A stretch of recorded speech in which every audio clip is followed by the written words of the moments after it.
தானே பழகா. அம்மா இப்பவும் சொல்லறேன் நான் உனக்கு குடுக்கறேன். குடுக்கறேன்னா யாரு எப்ப குடுக்கறது? பொண்ணுகிட்ட இப்போதைக்கு குடுக்க முடியும் இல்ல. அவருக்கு ஆத்தா இன்னைக்கு நான் குடுத்துட்டேன், நாளைக்கு உனக்கு குடுப்பா.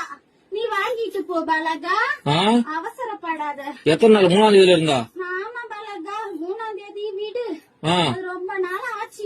விடு, நீ ஈஸியா சொல்ற. வீட்டுல உட்காந்து விடு, நான் போய் பேச்சு வாங்க பணத்துக்கு.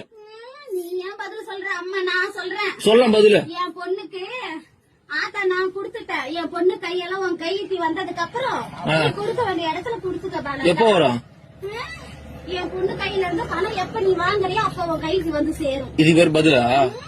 ஆத்தா நான் சொல்றது அதுதான். அம்மா என்ன சொல்ற? ஆத்தா அம்மா இன்னைக்கு கொடுத்திருக்க, நாளைக்கு என் பொண்ணு கையால நீ வாங்கிட்டு போ பாலகான்னு சொல்றேன். நாளைக்கு?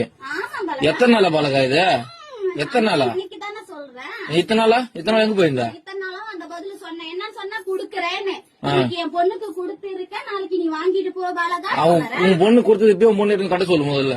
என் பொண்ணு கையில இன்னும் பணமா வந்து சேரல. அப்புறம் கொடுக்க வேண்டிய சீரை தான் கொடுத்திருக்க இன்னைக்கு. என் நகையா பவுனா கொடுத்து வச்சுக்கிறியா? நாளைக்கு உன் கையில பணமா வரும் பாலகா. லோனை வாங்கி போட்டு இது ஒரு கதை. லோன் இல்ல, வாங்கின கடனுக்கு தான் எங்க அண்ணனுக்கு நீயே வட்டி கட்டிக்கிட்டு வர. தெரியாதா கோவிந்த்?